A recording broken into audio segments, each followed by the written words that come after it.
Welcome, beautiful souls, back to Shine In and Out, the space where science meets soul.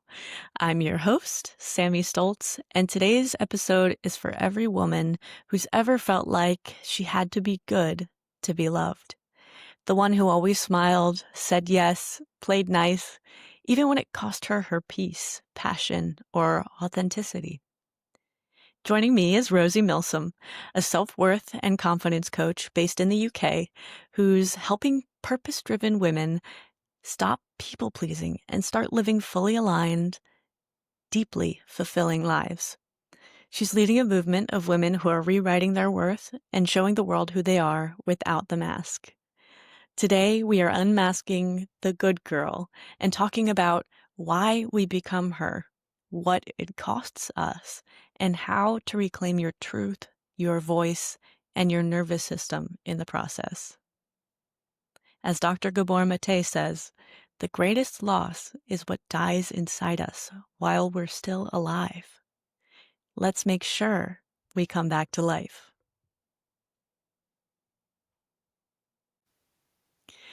Okay, Rosie, let's start from the beginning. What is your story and how did you end up where you are today?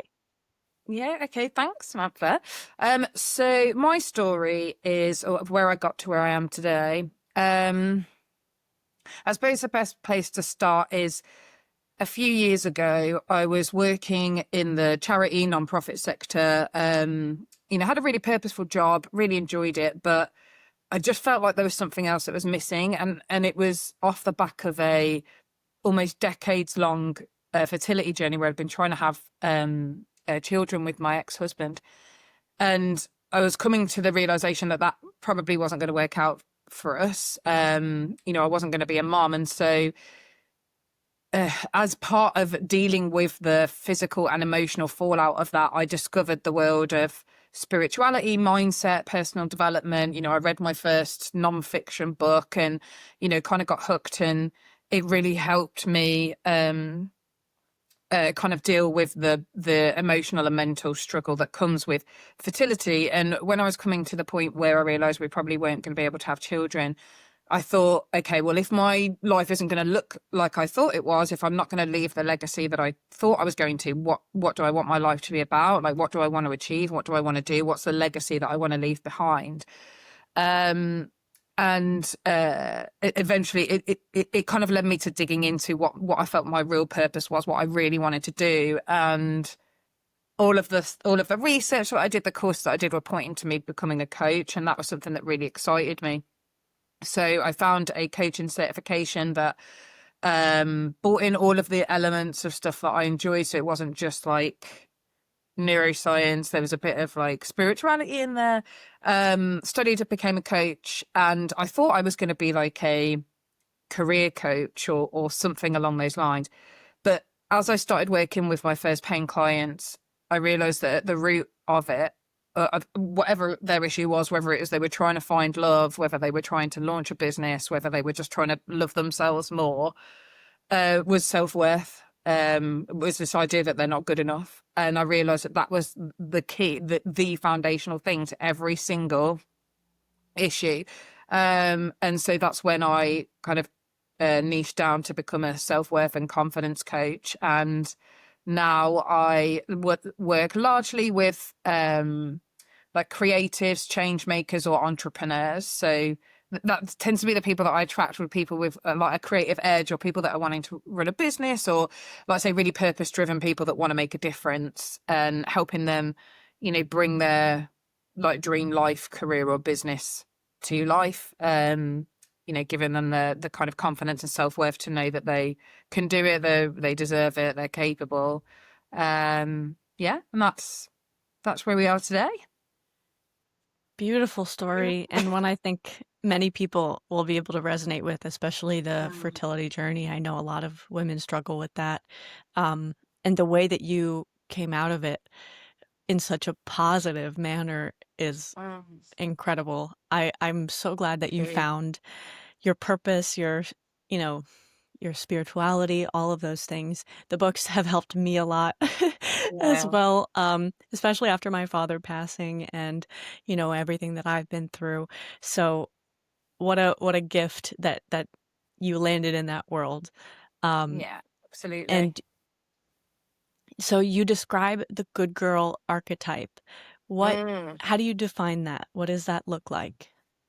Yeah, so we were talking about when we were thinking about what we wanted to talk about, this kind of like hidden good girl thing, because that's something that comes up a lot with my clients and has come up a lot with myself. And it's this idea that basically, the way in which we're brought up is, be a good girl. You're taught to do this, not that. Be polite, do these things, and ultimately, it's about wanting to please our primary caregivers. And we're told if you're a good girl, you get this, you get affection, you get success, you get etc. etc. So, like the good girl archetype, where that that's kind of where it comes from, but how it shows up, it's she's polite, she's helpful, she's selfless, she's easy to work with, but on the inside likely silently exhausted because they're people pleasing. They have not a lot of boundaries. They feel like they have to perform and perform well in order to get validation, get love, get success. um so, and this shows up in both personal and professional life. It shows up in overgiving, like to others. So, like, say, struggling to say no, always wanting to be the person Yeah. that says, yeah, do the thing, be the best friend or partner or wife or mother that you can, like overachieving. And this was definitely my one for sure. Avoiding conflict because you don't, you want to stay in that good girl. You want people to like you. You want to seem likable. And that fear of disappointing people by not being good, not being good enough, not being clever enough, whatever that looks like. And it gets so normalized, especially for women. And I know we say that a lot. Oh, women get it so tough, and this is particularly hard for women. But again, if you think about from a societal perspective how we get brought up, you know, the good girl is definitely something that's mentioned more than the good boy. The boys Yeah. have to, the boys are little ruffians, or they, Allowed to they be run around, or wild. they can, yeah, exactly.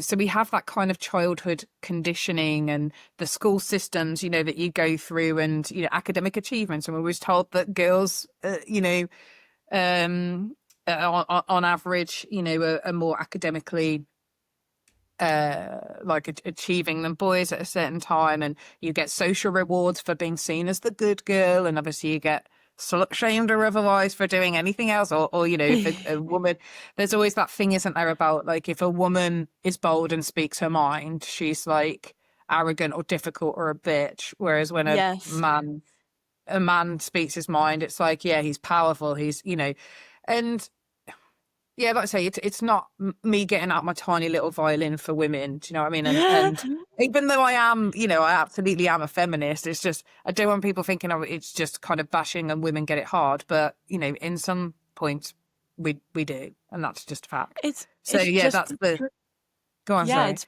bringing it into the light. It's not saying this is horrible or we've suffered. It's this is something that's been happening for a long time. And I'd like to do something about it. I'd Yeah, like to at least show people the pattern that they're in and give yeah, them the choice once they see it to get themselves out of it. So, yeah. Absolutely. Like I say, it's just recognizing the reality of like what society has kind of shaped, or how we've been shaped by society and expectations up until this point. Yeah, rather than going, kind of woe is me, it's just this is how it's been. And that conditioning and what that leads to, the good girl is rewarded early, early on, you're the good girl, you do all this, but quietly she's resented later, and especially by herself, because you come to this point where if you're such a good girl and you're always doing these things and always pleasing everyone, you're going to resent people, or you're going to resent yourself for not feeling like you've got a backbone, or for people always calling on you for things that you don't want to do, mm. or just not feeling like you can really be yourself. It's not sustainable, I think, biologically either. even when I was in that phase of the perfectionism and the people pleasing, it was very much, this is who I am, this is who I want to be, because it's Hmm. so touted as, Yeah, this is the the good thing ideal. for it to be. Yeah. Yeah. Yeah. So, and anything else was just uncomfortable for me. Um, and there's, of course, it's a journey. There's still elements where it pops up. Um, Mm. so I wonder for you, what, how do you coach people through that old little good girl coming up while they're trying to grow out of it? Mm. Yeah, that's such a great question. I think it's understanding what, like, in a narrative you are pushing against when you're wanting to change it. So first thing I always say with clients is to be as self-aware of yourself as possible. Like, taking like approval and perfectionism and wanting to be liked by people, the first thing you really need to do is get to know yourself on like a base level. So like your values, your human needs, your strengths, like aside from anyone else, because I feel like it's really difficult to be fully kind of confident, have a really strong sense of self-worth, and build a life that's based on your kind of expectations and desires if you don't know what they are. Because, you know, the when you are trying to be the good girl and you're trying to please others and you're trying to be that perfectionist and you're over giving, you're not necessarily giving from a place of what you're driven by. You're giving from a place of what you are driven to do to please others. Yeah. Hmm. So the first thing would be getting really like super clear on your desires and your like yourself. And then kind of coaching people out of it. As with a lot of coaching, it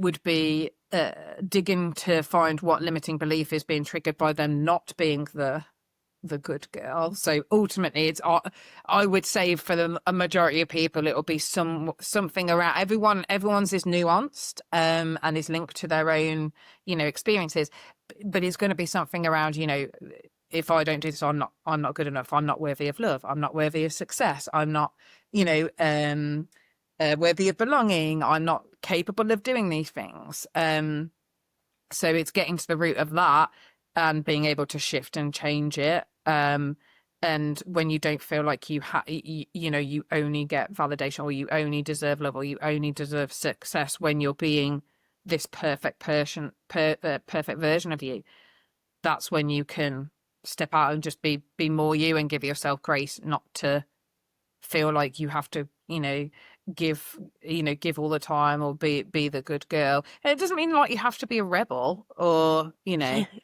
a horrible person. It doesn't mean any of those things.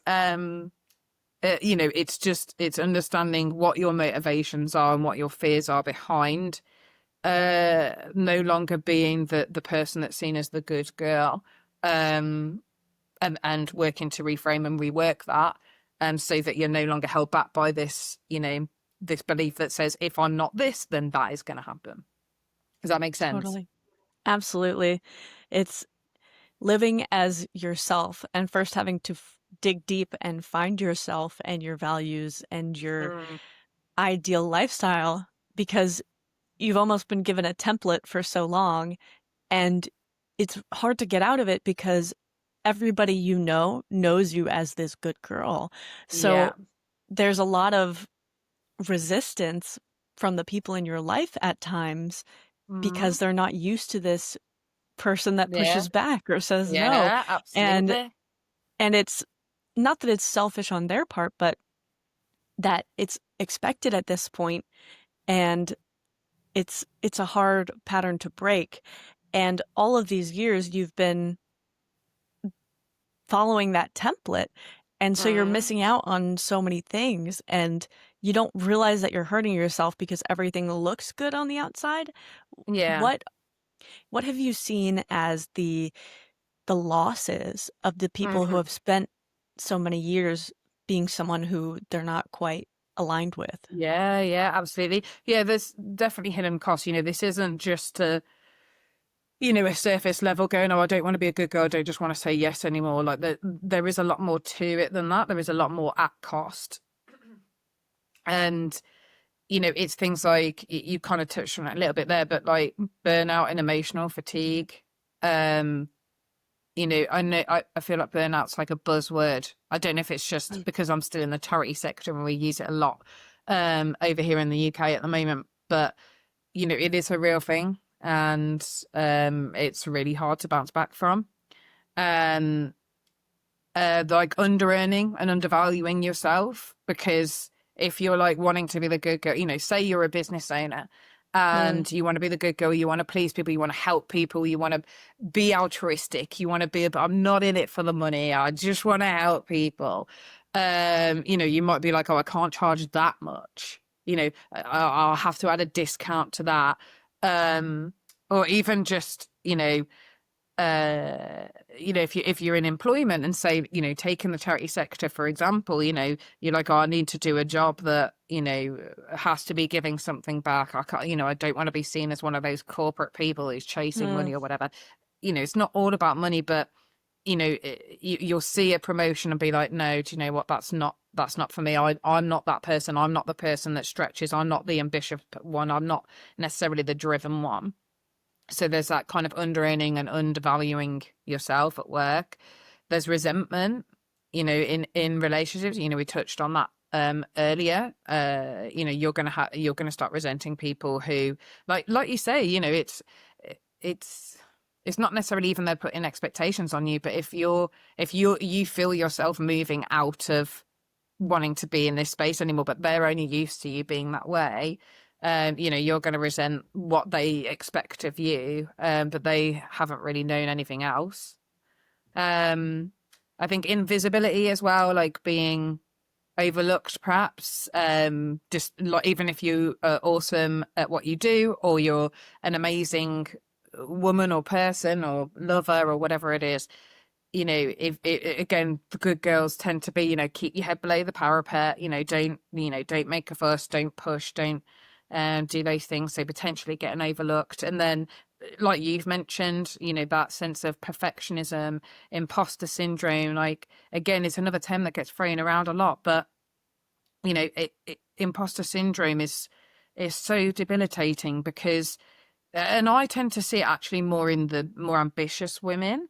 So, because it comes after normally it comes after you've done something, or you've gone outside of your comfort zone, like you've got a new job or you've launched a new offer and it's gone well. And then it's like, crap, how do I keep this up? So there's this constant, like, chronic second guessing, and can I do this? Can I do that? Can I keep it up? Will people find out? And it's tiring, but it keeps you in this box, because you're like, well, I don't want to feel like that anymore, and I obviously can't do this, and so it just keeps you there. And I think, like, the hidden costs, they kind of come under, or I always say there's like three masks of the good girl. There's and three ways it keeps you back and cost you. You're either the pleaser, where you're avoiding conflict and you're over accommodating and you're over delivering and you're over giving.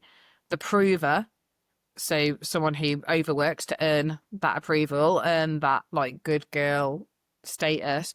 Or the performer, who kind of wears that, like, level of competence and being able to be the good girl as, like, armor for, like, who they really are.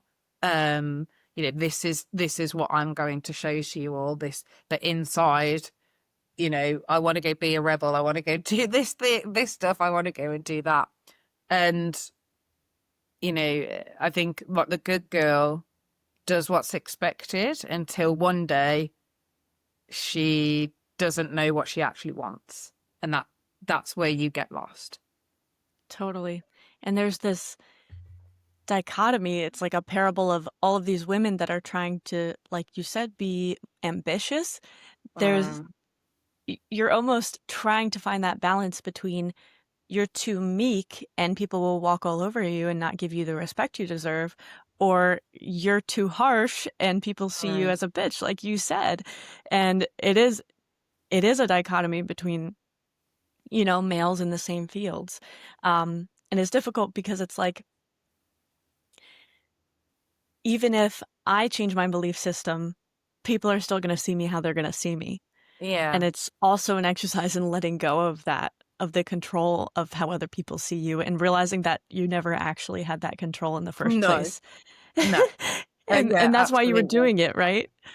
Yeah. To be, like you say, to get that approval, to be liked, to be seen as, capable, reliable, lovable, whatever that looks like. But yeah, you're right. Like there's, we people see us through their own lens and their own life, and there's only so much that we're able to, to control anyway.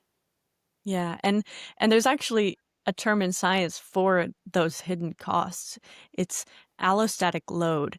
It's basically Ooh. all of the stress that your body carries from adapting and especially emotionally and to all the social pressures. So when you're trying to be liked, to not rock the boat, to stay Mm, good, when your body is always in a low level stress response and chronic stress, we weren't made for that. No animal is made for no. that. You'll notice, like in the wild, yeah, you'll have a moment of stress and it's good because you can get away from a predator or, Mm, move into a different area that's more safe. But over time, the chronic stress leads to burnout, hormone imbalance, and even yeah. chronic illness in my case, um, and in many others. So what looks like goodness is often prolonged self-silencing, and your body does keep score, and it does come up, like you Yeah. said, one day people realize, and it's a beautiful thing to realize. It's very important. We Mm, want people to realize, but I also think that there's a pain in realizing because you've sold yourself short for so long. mm. Do you have to work through self-forgiveness with a lot of the clients that experience this? Um, I don't think so much self-forgiveness. I think it's more like they'll get to a point where it's more like a wake-up call, I would say. Like some of the women that I work with are around like midlife. Some of them are younger, some of them are a little bit older. But the ones that are around like midlife and they're going through this like, who am I? What am I doing? Where am I going? Like sometimes I'll be, oh, I'm going through a midlife crisis. I always say it's like a bit like a midlife awakening. That's what I call it. Rather, Yeah. it's realizing that you've been living as like less than you could be, and that's what was coming up when you were just saying to me. It's like I was, the archetypal good girl. I was a middle child. I was the peacemaker. I was the straight A student. I was head girl at school. I was leading the school play. I was, the well-behaved child, like absolutely. And, that was the role that I played, and I thrived off, like being the good girl. And if I got told off by a teacher, I would literally cry. Yeah. Um, and like how I see that playing out and how I see it playing out, with my clients now is like, I then kind of had a bit of like crisis of confidence around like I did performing arts at college and I had a bit of a crisis of confidence, and then there was like then I got into a job and I started moving up and moving up and moving up, and that's kind of what we're told to do, isn't it? It's like or that's like really the kind of general thing is you find a career, you move up and you move up in it. And I think that for me, certainly when I think back to like the good girl thing and what does it mean to break it, because we were saying it's not necessarily about being meek or speaking out, it's more about doing something outside the norm, because I feel like the good girl kind of feels like life needs to go in like a pattern, Mhm. or this is how I find happiness, success, and love or whatever. Whereas I used to think I wasn't like creative enough or like smart enough in that way to be like an entrepreneur, to do something different, to break away from the norm, to start my own business, to pivot in a career, just before my 40th birthday. And I think that's kind of what I tend to be coaching people through, is they get to this point, they get to, what starts making women like question this like good girl thing, or where they've been so far, is they'll reach like a career plateau or burnout and be like, Mm. what am I doing this all for? And for me, I think it was like that plateau. Like I haven't quite plateaued, but I was like, there is something more for me in this. And part of the good girl is like I say, the good girl just wants to no, keep doing what you're doing. This is how you do it. This is how you please it. And it's actually about questioning like the status quo, or what has been the status quo for you, and doing something that is for you based on your values and your dreams, but doesn't necessarily get valid. Like, a lot of people are very proud of me and have been very supportive, but if you've got that good girl thing, you probably be like, oh no, this isn't a good girl action. This is a risky girl action. But Yeah. it's going through those things that act as a bit of a wake up call. So as I say, for me, that was like the fertility journey, like a big life change. For some women, it's going through motherhood, identity changing, not getting lost and not knowing what you want, or it might be a breakup, or it might be a job loss, or a health crisis. I think you mentioned that earlier, losing someone that you love. And also that sense of like realizing that you've done everything right, in quote marks, and you still feel unfulfilled. You've been the good girl. You've done all of the stuff. You've followed the path that everyone said you should be following. But it doesn't feel like you thought it should feel, and so you start to feel like angry or frustrated or sad, but you've got no outlet for it. You don't know where to put that stuff.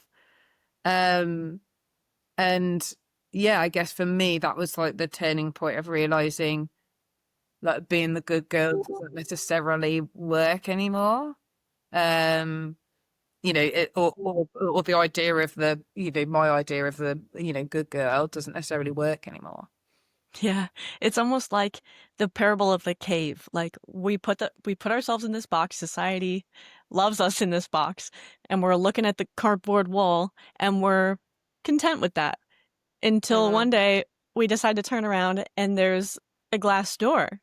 And for a while Yeah. we're looking through the glass door and we're, you know, maybe having all of those emotions of resentment, like, I can't believe I stared at a wall all this time. Look how beautiful the world is. And then one day we get brave enough to step out. And Mm-hmm. and I feel like a lot of people, at least in my experience, so my brother, he wasn't a bad kid by any means, but he definitely was the one who got yelled at. And every time I watched him get yelled at, I would say, I'm never going to do that. Or the Wow. stress that he would put on my parents, I would say, I'm never going to do that. Yeah. I don't want to, be a burden to anyone. And I think it lines up perfectly with what Gabor Mate, he has this trauma theory that these masks that you described, these three masks, they're survival strategies. Mm. The perfectionist is hyperarousal. You're trying to control everything. You're always on. The peacekeeper is like a fawn response, like fight or flight, freeze or fawn. Yeah. You're abandoning yourself to avoid that conflict. You're shrinking Yeah. back. And the performer, that's telltale identity confusion. You're shaped by praise and for who you pretend to be rather than who you are. And it's not our fault at all. They're intelligent responses to unsafe environments, Mm-hmm. especially seemingly so when we're young and we're growing up. And we cannot blame ourselves in any way for this because biologically, Yeah. we as a species are meant to be communal, and to be not accepted by any form of community, especially when you're young and need caring Mm-hmm. for, it's evolutionarily, Yeah. that's it. You're Yeah. done. It's You're not, out yeah. of the community. Yeah. You're dead. Your mom doesn't want to care for you. You're dead. Yeah. So obviously there's no blame here. And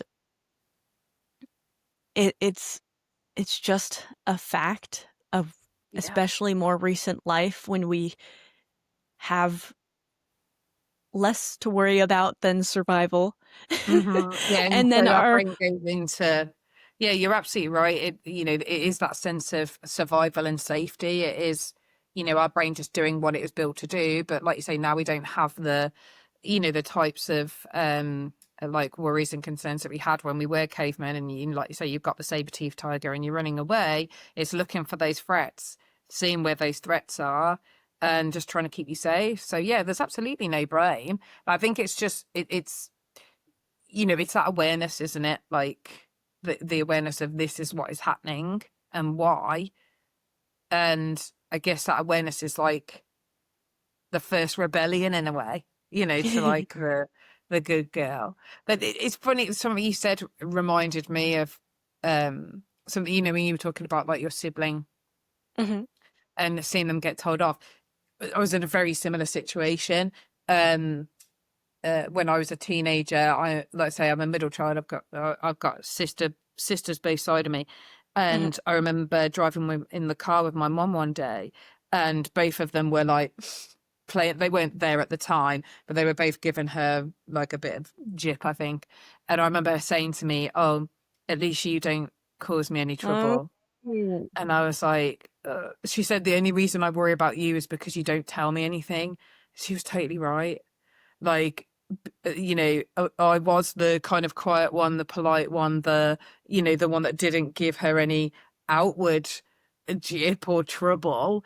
But I also used to keep a lot to myself because, like I say, keeping in that like that good girl thing. And you're right, it's wanting to be accepted and approved by your primary caregivers. We're all driven by that, and that communal sense as well of wanting to belong. And like you say, if we were outcast, you wouldn't survive. And so, you're trying to find a way to feel like loved, accepted, and approved of, because that's ultimately what we're all driving for.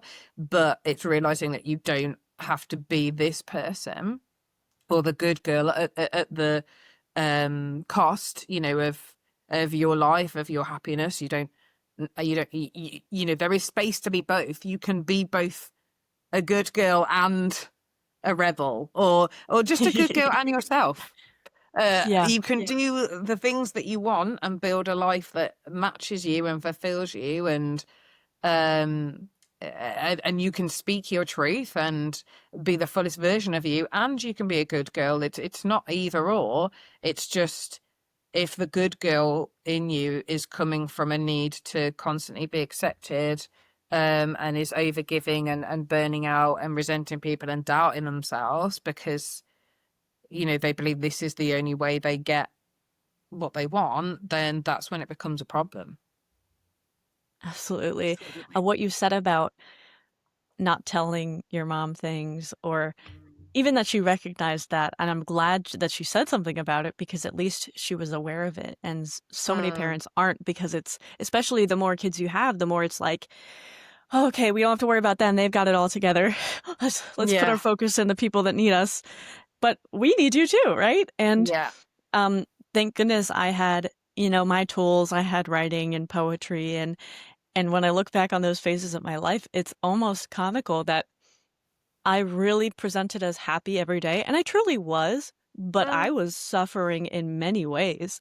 And yeah. when I look back at my poetry, I'm like, dang, girl, like, that's dark.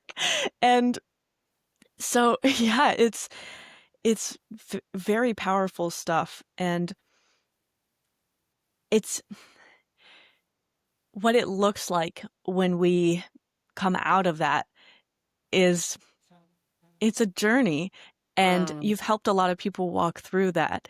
So for the people that are ready to go on this journey, mhm. we don't want them to feel like they're not doing it right. No.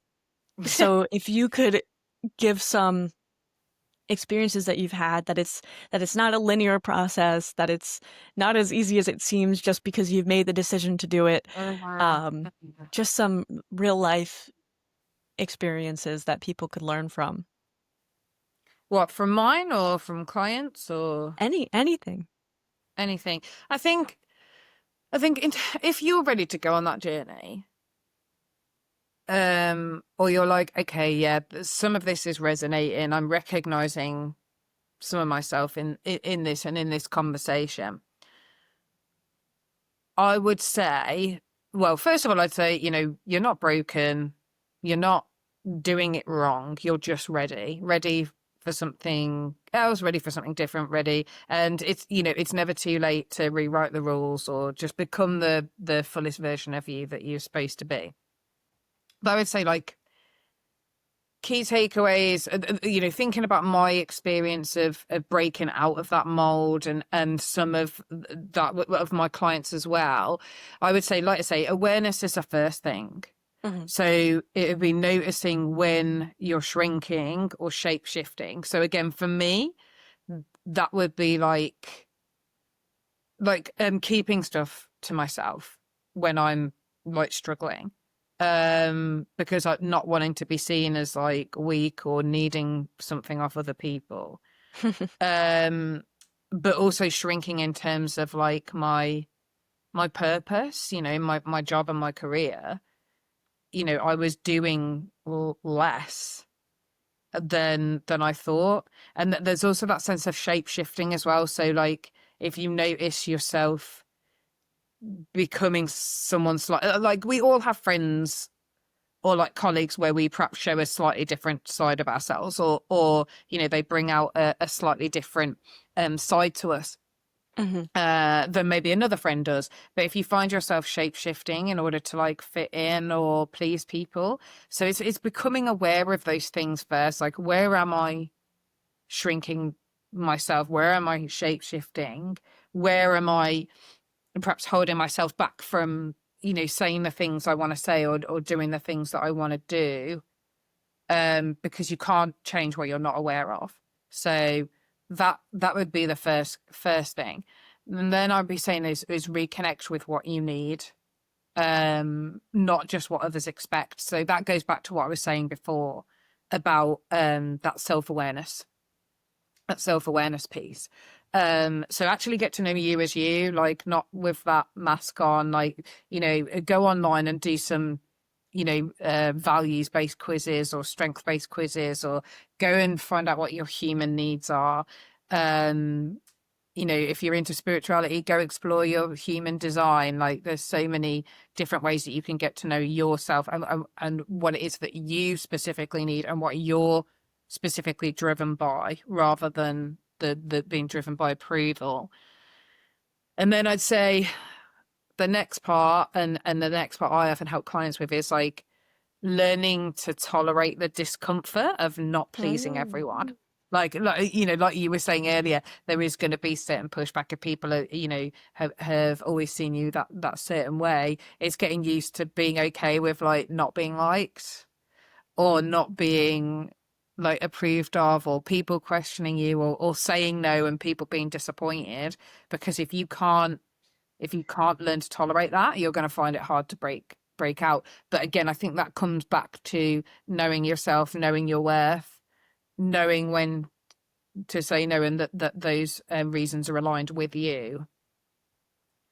Um, and yeah, just finding those tools that help you to rebuild your identity and confidence. Because the more strength you have in your identity, it's like with my clients, I take them through what I call my pyramid of self-worth. So that is starting around kind of that self-discovery, self-awareness piece. Hmm. So really getting to know who you are, being aware of what your kind of limiting beliefs are, being aware of, like say, what fears and beliefs are being triggered by you not being the good girl anymore, or not pleasing people, like understanding yourself before then working on that self-belief process, pushing through, um and starting to live more as you.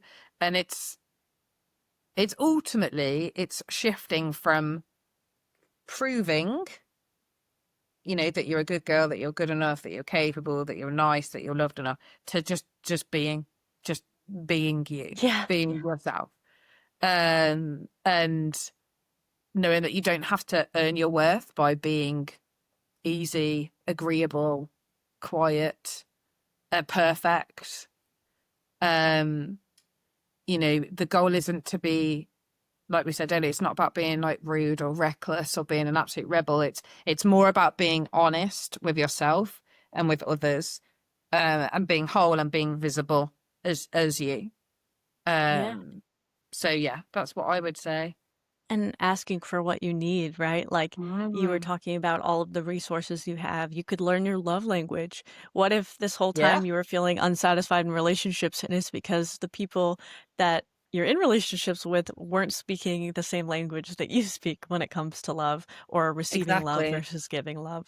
Um, and it reminds me of what you're talking about, that battle in yourself is Mm. something called limbic friction. It's that inner tension between who you've been taught to be and who you really are.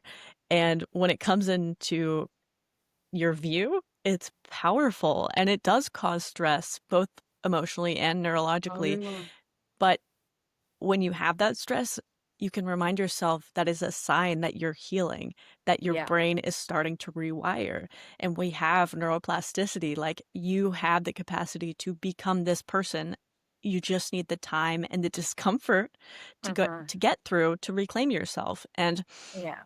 it's so interesting when you were talking about like showing up as you are, because as I was coming out of this phase, I would talk to my mom about I need to cancel my plans with my friends because I'm too tired and I don't think that I can be my chipper self. Hmm. And she was Hmm. like, "Girl, your friends are supposed to love you anyway. Like, do you want Hmm. to go hang out with your friends?" And I was like, "Yeah, but like I don't want to feel like I'm bringing the vibe down, Hmm. stuff like that." And just over time forcing myself to be myself and seeing that I'm still very much loved and accepted. And I often leave feeling better, you know, by being with my friends who are ride or die, not just only in the sunshine, right? Yeah. It was also a big push. So, Yeah, absolutely. Like I say, it's not feeling like, oh, I'm only valuable if I'm this way or that person. And actually, something you said there really made me think of some of the stuff I've been going through with some of my clients at the moment, because I think there's sometimes an element of thinking, oh, but I don't know if I can become that person. I don't know if I, can become the person who speaks their mind or goes for mm, this or says this or behaves like that. But I always say, like, you're not trying to become someone else. You're not trying to become someone that you're not. What you're trying to do is unlearn the stuff that has been keeping you, like I say, yes. small, feeling like, so it's not, oh, I need to change my makeup now. Like, I don't mean literally, I mean, like my makeup within me, you're not trying to, oh, right, I've got to work really hard now to become this new person.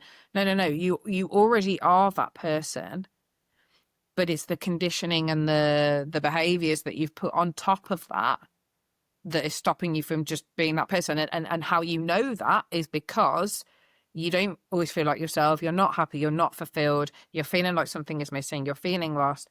That's how you know you're not being who you're supposed to be. So none of this is about, becoming somebody completely new.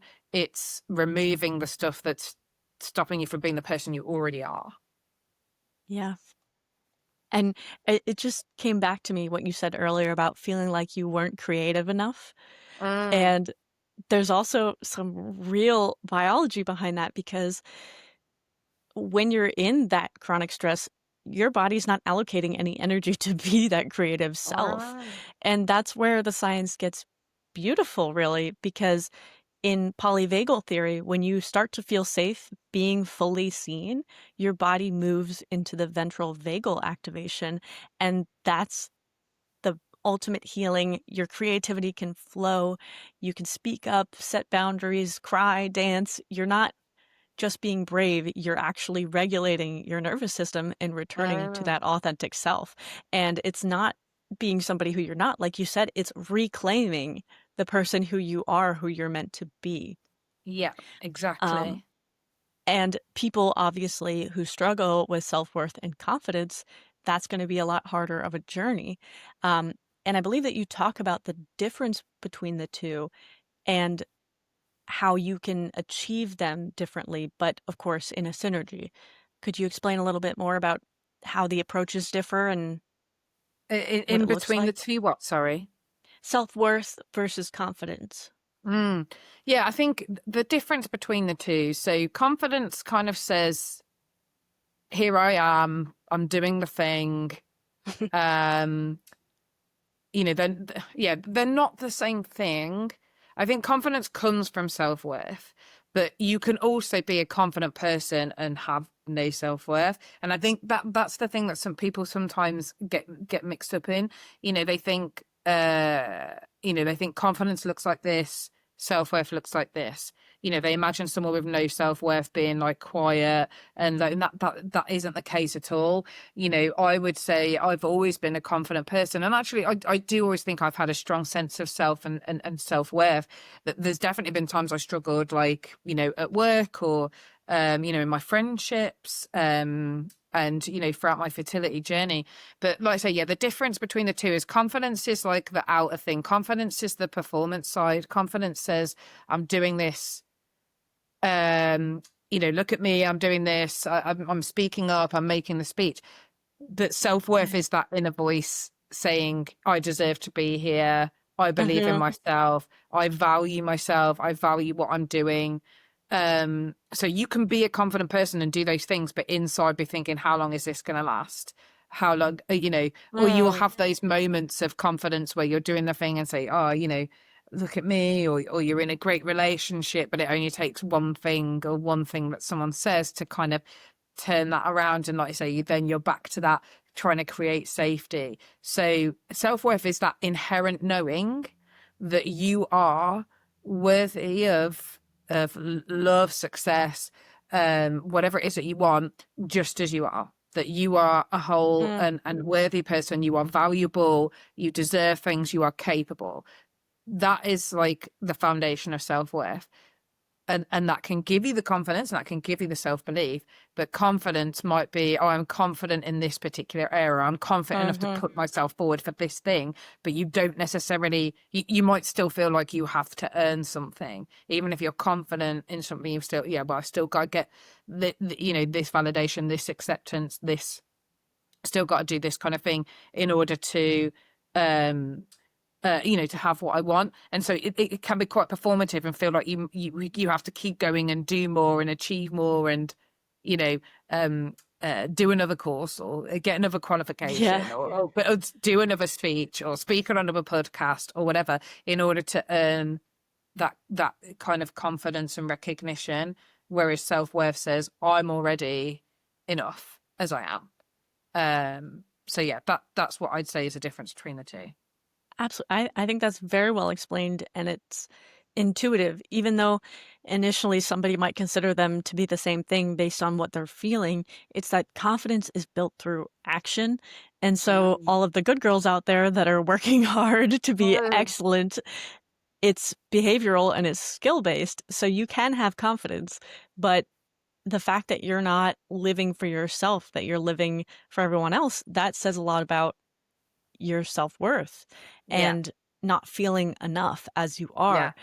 And so creating that safety in the body, it's not just mindset work. It's no. a whole lifestyle change, really. It is, but it's absolutely possible. And, as you will know yourself, it's consistency and repetition. That's how we train our brain. That's how we train ourselves to feel safe doing what we're doing. It's not just like you say, reading a book or doing a podcast and saying affirmations for, a short time. It's like I say, getting really clear on what you want and who you are and how you're going to practice that. um Consistently reminding yourself of those things or whatever practice you find that works for you, being consistent with that, until you feel safe in the knowledge that you are good enough just as you are, and you're allowed to take up space, you're allowed to speak, and you will be accepted and you'll be loved by the right people, and you can create a life on your terms that makes you happy and others happy. Like I say, it's not an either or. Totally. And how powerful belief can be. True belief. Have the feeling behind it and everything, not just, like you said, an affirmation that you don't really agree Yeah, you're with. not really on board with, yeah. Yeah. So what's one belief that's been central to your growth that you've rewritten about yourself and really has just shifted everything for you? I think the first thing that comes to mind is that I'm special, and that might sound, conceited or otherwise to some No. people, but I think, and I genuinely believe this about everybody anyway, but Exactly. you know, I feel like when I was growing up, I knew I had something. Do you know what I mean? Like I knew I had something special, within me to be expressed, something that I was capable of, that if I could put my mind to it, I would be able to do most things. And I think along the way of life, I lost that. I lost that sense of belief that, and I kind of fell into the, like you say, the conveyor belt of life. And, you get married and you get a job and you're moving up and you're earning a medium decent wage and going on holiday kind of, once or twice a year. And then, like I say, I think I got to the point after that fertility journey where I was like, no, I think there's something more here, and I think, there's something more for me to give. There's something special within me to be expressed. There's something that only I can do in the way that I can do it, and I'm here to, to make like a real change and impact. And not everybody has to have a mission that's like that big. You don't have to be like wanting to make global impact, but knowing that you're special and that you've got something to give that's unique to you and only to you can mean a lot of different things on different levels.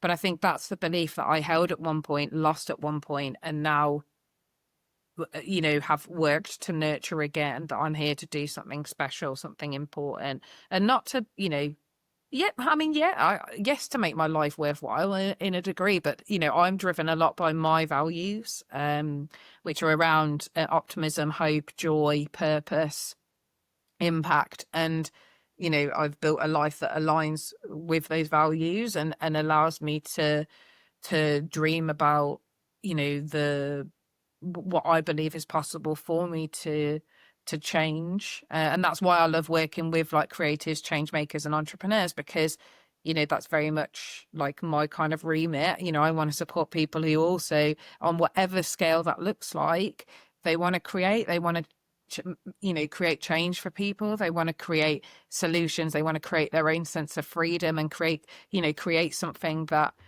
helps others, whatever that looks like, whatever type of business that might be, or whatever kind of that like creative stuff might be, whatever campaign that might be. And so that nurturing that belief within myself helps me to nurture that same belief in others. I love that. I've struggled in the past because in my spiritual journey, I've been okay, I'm no more special than anybody else. You know, don't let my ego get the best of me. But at the same time, I do believe that everyone is special. Mm. No person is more special than another person, but in your special way, definition of special, it is your life, your experiences, and even the collection of the good and the bad that you've experienced, that you've gone through, that make you the person with the specific skills and purpose that you have. So even if you don't think I'm the best in the world, great. Keep your ego in check. But Mhm. you're the best in the world at exactly what you're meant to do. And I think Yes. a fulfilled life is following that purpose. I think Yeah. a lot of people feel something missing, and it's just that. It's following that greater purpose. Yeah, So, absolutely. And like you say, that this isn't about, like I say, it's not necessarily about ego or saying like I'm better at this than yeah, anybody, even if you want to claim that. But yeah, it's again, it's there's room for both things. You can know that you're special and be proud of it and own it and not be like arrogant. And exactly. that's like say it's being confident in that purpose and your abilities, and knowing that you deserve to bring to life whatever it is that you dream about with those things. um yeah, and do it. Perfectly said. Perfect. So as we're wrapping up, what is one overarching message that you want our listeners to hear today?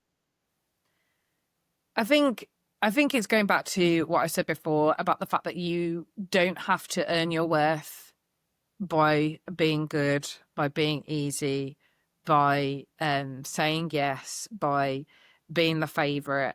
Um, it would be, just take some time to get to know yourself, what you really want, and just know that it's never too late to to rewrite the rules, to rewrite where you're headed, to, like you say, to become that truest version of you that can be both good, can be the good girl, but can be the good girl that you want to be.